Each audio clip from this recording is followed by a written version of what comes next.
স্বাগত জানাই। আজকে এই সাংবাদিক সম্মেলনে উপস্থিত আছেন প্রদেশ বিজেপির মুখ্য প্রবক্তা শ্রী সুব্রত চক্রবর্তী মহোদয়। আমি ওনাকে অনুরোধ করছি আজকে এই সাংবাদিক সম্মেলনের বিস্তারিত তথ্য আপনাদের সামনে তুলে ধরার জন্য। সকল মিডিয়া বন্ধুদের আন্তরিক স্বাগত জানাই এবং নমস্কার জানাই। আজকের এই সাংবাদিক বৈঠকে আমার সঙ্গে উপস্থিত হয়েছেন মাননীয় মিডিয়া ইনচার্জ ত্রিপুরা প্রদেশ বিজেপি সুনীল সরকার মহোদয়। আমরা গতকাল রাজ্যের প্রধান বিরোধী দল সিপিএম এর একটি সাংবাদিক সম্মেলন আমাদের নজরে এসেছে। ত্রিপুরা বামফ্রন্টের আহ্বায়ক শ্রী মানিক দে মুখ্যত আলোচনা রেখেছেন এবং তারপর রাধাচরণ দেববর্মা মহোদয় সহ আরো কেউ কেউ আলোচনা করেছেন।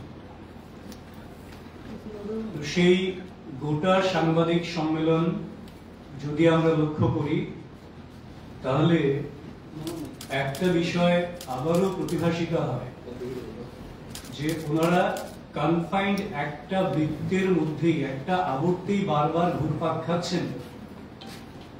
ওনাদের সামনে কোনো ইস্যু নেই, বরং এমন একটা প্রকাশ ভঙ্গি থাকে যার উদ্দেশ্য হচ্ছে রাজ্যের মানুষের মধ্যে একটা বিভাজন তৈরি করা যায় কিনা এবং মানুষকে বিভ্রান্ত করা যায় কিনা। স্পষ্টত এই দুটো বিষয়কে লক্ষ্য রেখেই ওনারা সেই স্ক্রিপ্ট তৈরি করেন যেটা সাংবাদিক সম্মেলনের মাধ্যমে রাজ্যের মানুষের কাছে, মানুষকে বিভ্রান্ত করার জন্য তাদের কাছে পৌঁছানোর চেষ্টা করেন। যদিও রাজ্যের সচেতন মানুষ সেগুলিকে ঘৃণা ভরে বরাবর প্রত্যাখ্যান করেন। গতকাল তার ব্যতিক্রম হয়নি। রেগা নিয়ে অনেক প্রসঙ্গ তুলেছেন। প্রসঙ্গ তুলতে গিয়ে একেবারে গল্পের গুরু গাছে চড়িয়ে দেওয়ার মতন ব্যবস্থা করেছে। কি বললেন? রেগার পেমেন্ট যখন হয় তখন নাকি বিজেপির স্থানীয় লোকরা গিয়ে তাতে ভাগ বসায়। ওরা ভুলেই গেছেন যে ওনাদের জামানা এখন নেই যে সপ্তাহে বা 15 দিনের রেগার পেমেন্ট হবে, সেটা বলে কয়ে হবে। আর কমরেডরা যেমন করে পায়ের উপর পা তুলে একটা চেয়ার নিয়ে ব্যাংকের সামনে বসে থাকতো, যাওয়ার সময় বেরিয়ে আসার সময় টাকা নিয়ে এদেরকে হাপ্তা দিয়ে যেতে হতো, সেই জমানা মোদিজির সরকার শেষ করে দিয়েছেন। এখন ডিবিটি হয়ে গেছে, বছরে যত কাজ হবে ডাইরেক্ট অ্যাকাউন্টে টাকা ট্রান্সফার হয়। কাজে গল্পের গুরু গাছে চড়িয়ে ওনারা বিভ্রান্ত করার এই অপপ্রয়াস পর্যন্ত করেছেন। বাকি তো সব অনেক গল্প করেছে। ওনারা বলছেন নেশা সামগ্রী তো ধরা পড়ছে প্রচুর পরিমাণে, কিন্তু সামগ্রীগুলি যায় তো। সামগ্রী, নেশা সামগ্রী ধরার পর কি হয় সেটার কৈফিয়ত ওনারা চাইতে পারেন। চাইবেন কোথায়? প্রশাসনের কাছে চান। কোথায় যায়? কিন্তু এইটা তো স্বীকার করেছেন যে আপনাদের সময় নেশা কারবারি যারা ছিল তারা অবাধে নেশা, পাচার বাণিজ্য, নেশা এইগুলিকে ছড়িয়ে দিত এবং তার বিরুদ্ধে কোনো ব্যবস্থা গ্রহণ করতেন না। নেশার সাম্রাজ্যটা আপনাদের হাত ধরে তৈরি হয়েছিল। 2018 সালে ভারতীয় জনতা পার্টির সরকার ত্রিপুরা রাজ্যে প্রতিষ্ঠিত হওয়ার পর সেই নেশার সাম্রাজ্যকে ভেঙে চুরে গুড়িয়ে দেওয়ার মতো সমস্ত পদক্ষেপ প্রশাসনিকভাবে এবং জনগণকে সঙ্গে নিয়ে রাজ্য সরকার করছেন, এবং যার ফলে আজকে চুড়াইবাড়ি থেকে সাবরুম পর্যন্ত প্রত্যেকটি জায়গায় নেশা কারবারের সঙ্গে যারা যুক্ত এবং সেই নেশা সামগ্রী, কোটি কোটি টাকার নেশা সামগ্রী বাজেয়াপ্ত হচ্ছে এবং যারা এর সঙ্গে যুক্ত তাদের বিরুদ্ধে এনডিপিএস এ মামলা গৃহীত হচ্ছে। তারা বিচারাধীন রয়েছেন। বিচার প্রক্রিয়া তো রাজ্য সরকার ইচ্ছে করলে 3 দিনে করতে পারেন। সেটা মহামান্য আদালত রয়েছেন, ওনাদের মতন করে বিচার প্রক্রিয়া হবে। কিন্তু এটা স্বীকার করতে হয়েছে ওনাদেরকেও সাংবাদিক সম্মেলনে যে নেশা সামগ্রী ব্যাপক পরিমাণে আটক হচ্ছে, তাদের কাণ্ডারীরা ধরা পড়ছেন। এবং সেই সঙ্গে চাকরি নিয়ে কথা বলছে। রাজ্য সরকারের সর্বজনপ্রিয় মুখ্যমন্ত্রী প্রফেসর ডক্টর মানিক সাহা মহোদয় চাকরি নিয়ে বিস্তারিত গত কয়েকটি অফার বন্টনের জায়গায় তিনি স্পষ্ট করেছেন আপনাদের সামনে কোন কোন দপ্তরে কিরকম চাকরি হচ্ছে, কিভাবে হচ্ছে। সেই জায়গায় ওনাদের প্রশ্ন, দুটো প্রশ্ন মূলত ওনারা রেখেছেন। এক, শূন্যপদ পূরণ সংক্রান্ত, আর দুই, কেন অফার বন্টন করতে গিয়ে রাজ্য সরকার এইরকম ব্যবস্থা করছেন। মাননীয় মুখ্যমন্ত্রী কিংবা মন্ত্রী বিধায়করা কেন এইভাবে অফার দিচ্ছেন? একটাই কারণ, সরকারের 1% দুর্বলতা নেই। সম্পূর্ণ স্বচ্ছতার নিরিখে স্বচ্ছ নিয়োগ নীতির মাধ্যমে যারা যোগ্য তারাই চাকরি পাচ্ছেন এবং পাবেন। এটা বামফ্রন্টের সরকার নয় যে 10,323 চাকরি চলে যাবে, ফরেস্ট ডিপার্টমেন্টের চাকরি চলে যাবে, কিংবা আরো বিভিন্ন ডিপার্টমেন্টের যারা রেঞ্জারের থেকে শুরু করে ফরেস্ট অন্যান্য বিভিন্ন ডিপার্টমেন্টে যারা চাকরি একটা সময় পেয়েছিলেন, বহু লোকের চাকরি সিপিএম সরকার দিয়েছেন। এমন ভাবে দিয়েছেন যে চাকরিগুলি চ্যালেঞ্জ হলে নিশ্চিতভাবে সেইগুলি কোর্টে বাতিল হবে, সেটাকে নিশ্চিত করেছেন। কারণ তাদের জীবন নিয়ে জুয়া খেলেছেন সিপিএম তথা বামফ্রন্ট। কিন্তু রাজ্য সরকার, জনদরদী সরকার, মানুষের জন্য প্রতিশ্রুতি নিয়ে এসছেন এবং রাজ্যের সার্বিক উন্নয়ন একেবারে প্রত্যন্ত থেকে শহর পর্যন্ত, জাতি জনজাতি থেকে শুরু করে প্রত্যেকটি অংশের মানুষের সার্বিক কল্যাণের জন্য সরকার সুনির্দিষ্ট লক্ষ্যমাত্রা নিয়ে কাজ করছেন। এবং তার জন্য চাকরিতে স্পষ্টত একটা স্বচ্ছতার নীতি নিয়েছেন। এবং রাজ্য সরকার যে তথ্য আপনাদের সামনে রেখেছেন, আপনারা নিশ্চয়ই সেটা অবগত আছেন। 16,942, এটা হচ্ছে শুধুমাত্র সরকারি চাকুরির কথা বললাম আমি, 16,942, যার মধ্যে আসলে বামফ্রন্টের মাথাটা খারাপ হয়ে গেছে যে 2025 তারা জানেন, সচেতন ভাবে তারা জানেন, যেভাবে প্রত্যেকটি চাকরির ইন্টারভিউ প্রসেস কমপ্লিট হয়ে আগামী 1 বছর 2025 সাল আরো যেই পরিমাণ রিক্রুটমেন্ট হতে চলেছে রাজ্যে, এই পরিমাণ রিক্রুটমেন্ট হলে এদের বেকারদের নিয়ে কোনো কথা বলার মতন জায়গা থাকবে না। যেই পরিমাণ রিক্রুটমেন্টের জায়গা প্রক্রিয়া কমপ্লিট হয়ে গেছে প্রায়, আর কিছু আছে হাফ প্রসেস ডান, কিছু অ্যাডভার্টাইজমেন্ট হয়েছে, 3টে ধাপে হয়েছে। সেই সংখ্যা যে কয়েক গুণ হয়ে যাবে সেটা নিশ্চিতভাবে তারা জানেন। কারণ এটা রিফ্লেকশন 2025-এর 4 মাসে দিচ্ছে। এপ্রিল পর্যন্ত, জানুয়ারি মাস থেকে এপ্রিল পর্যন্ত 3296 জনের অফার পেয়েছেন আমার রাজ্যের বেকার যুবক যুবতী যারা রয়েছেন। এর থেকে পরিষ্কার হয়ে গেছে যে রাজ্যের বেকার যুবক যুবতীদের কর্মসংস্থানের জন্য রাজ্য সরকার যে আন্তরিকতার সঙ্গে একটা স্বচ্ছ নিয়োগ নীতি নিয়ে কাজ করছেন, তার সঙ্গে বাকি যারা রয়েছেন, যারা হয়তো সরকারি চাকরি পাচ্ছেন না, তাদেরকে লঘু উদ্যোগ বলুন কিংবা এসএসজির মাধ্যমে লাখপতি দিদি বলুন, ত্রিপুরার মতন রাজ্যে প্রায় 92,000 আমাদের মায়েরা বোনেরা লাখপতি দিদি হয়েছে, মানে বছরে রোজগার করছেন 1 লাখ টাকার উপর তাদের স্বসহায়ক দল থেকে। এইগুলি তো আমরা হিসেবে ধরছি না। আমরা হিসেবে ধরছি না জব, এই যে ইয়ের মাধ্যমে আমাদের আউটসোর্সিং এর মাধ্যমে আমরা কতজনকে দিলাম, এইটা হিসেবে ধরছি না। স্কিল ডেভেলপমেন্টের মাধ্যমে কতজনকে দিয়েছি সেটা আমরা হিসেবে আনছি না। ন্যাশনাল ক্যারিয়ার সার্ভিস সেন্টারের মাধ্যমে কতজনকে দিয়েছি সেগুলো হিসেবে আনছি না। ওইগুলি যদি হিসেব করা হয় সংখ্যাটা অনেক অনেক গুণ। কিন্তু তারপরেও দেখুন, স্বচ্ছতার জন্য মানুষ সন্তুষ্ট বলে একটা চাকরি এখন পর্যন্ত কোর্টে চ্যালেঞ্জ হয়নি এবং কোথাও কোন রকম কেওয়াস নেই। যেখানে আপনারা 3 বার জব ফর্ম ফিল আপ করিয়েছিলেন 96 থেকে, রাজ্যবাসী ভুলে যায়নি। আপনাদের সময় অফার কিংবা চাকরির লিস্ট তৈরি হতো এলসি অফিস, ডিসি অফিস হয়ে স্টেট অফিস, তার জন্য 2-3 জনকে আপনারা ক্ষমতা দিয়ে রাখতেন, আর তারা যাবতীয় কেলেঙ্কারির সঙ্গে যুক্ত ছিল। এই ধরনের কোন রকম বিষয় বর্তমান সরকারের সময় নেই। তার জন্য আপনাদের সময়ে যে সিনারিও ছিল, সোশিও পলিটিক্যাল সিনারিও, তার এখনকার সময়ে তার লেশ মাত্র নেই। আপনাদের সময় কি ছিল? অফার কেলেঙ্কারির জেরে জুতো পেটা শুরু, এই ছিল আপনাদের সময়ে। 2013 সালের কথা বলছি। আপনাদের সময় কি ছিল? বেকার বিদ্রোহে বেসামাল সারা রাজ্য, পার্টি অফিস ভাঙচুর, অগ্নিসংযোগ, বাড়ি ঘরে হামলা, নেতারা বাড়িতে ঢুকতে পারছেন না, এই ছিল আপনাদের সময়।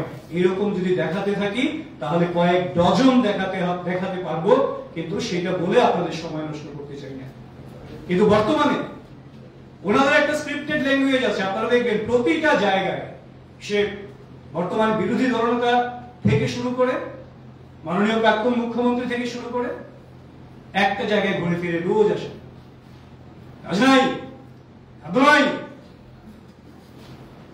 অর্থাৎ যারা রাজ্যে 35 বছর নৈরাজ্য কায়েম করেছিলেন, নারীরাজ্যে পরিণত করেছিলেন রাজ্যটাকে, গণতান্ত্রিক অধিকার হরণ করেছিলেন, তারাই এখন তাদের সেই তৈরি বৃত্তের মধ্যে বিচরণ করছেন বলে ইতিবাচক কিছু দেখেন না।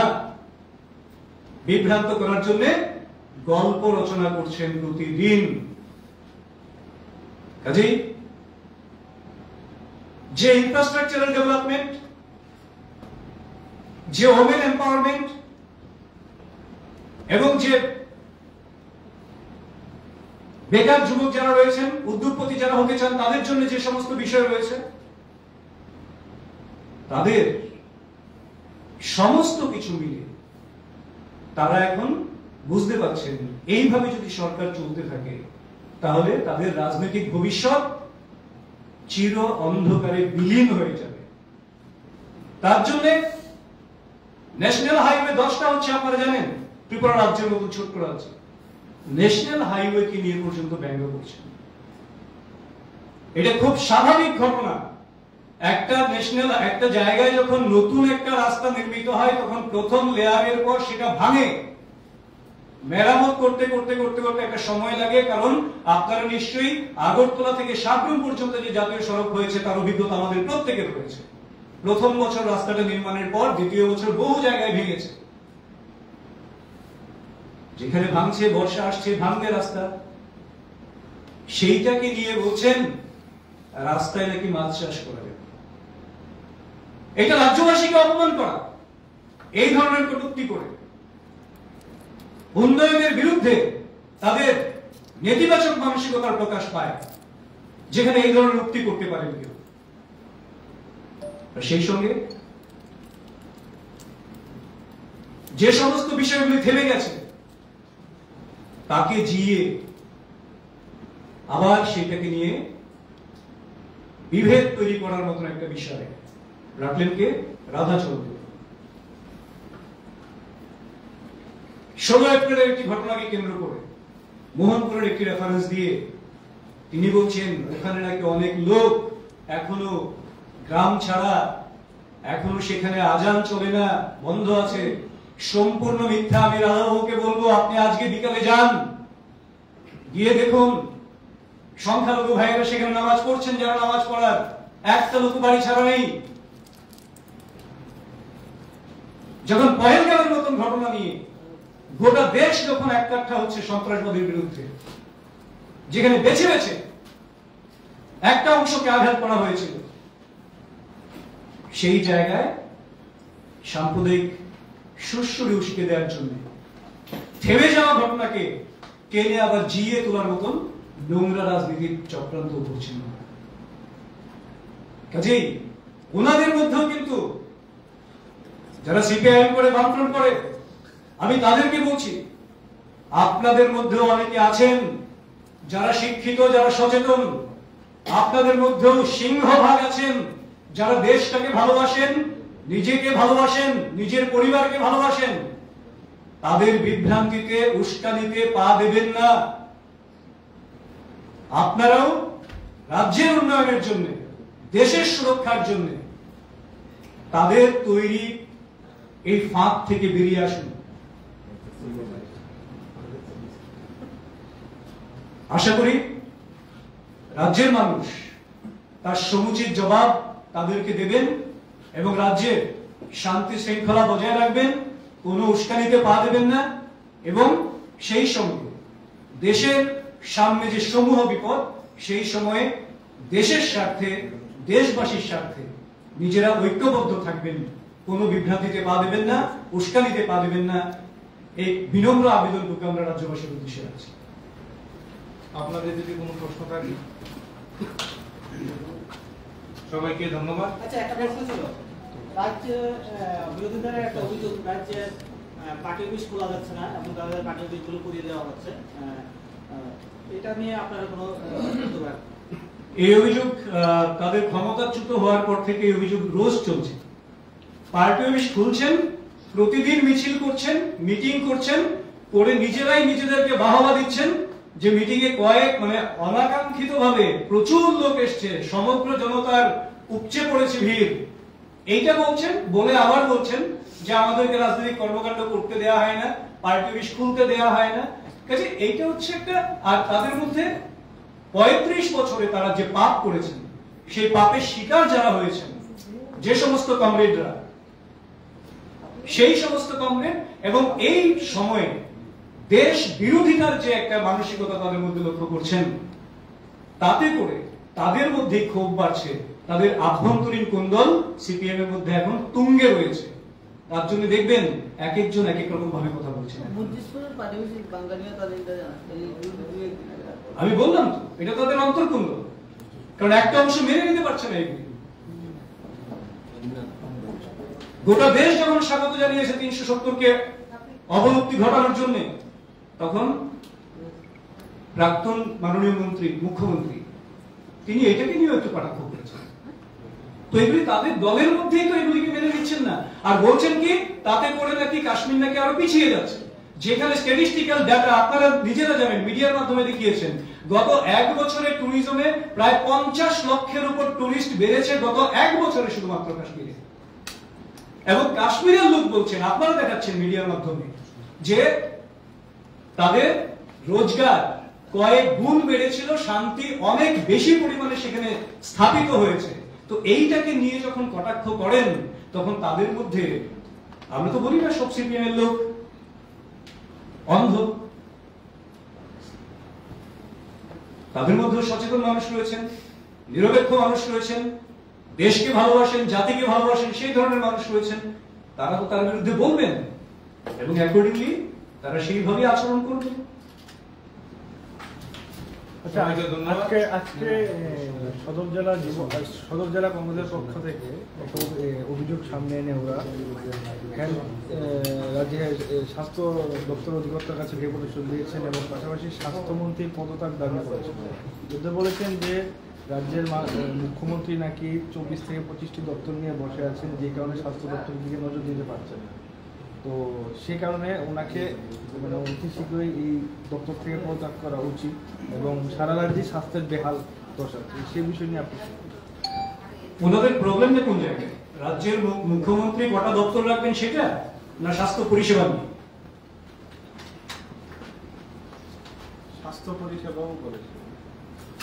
তাহলে একটা দল কতটা দেউলিয়া হবে, কোন দলের কোন মন্ত্রীর কাছে কোন দপ্তর থাকবে সেইটা নিয়ে কথা বলতে পারে,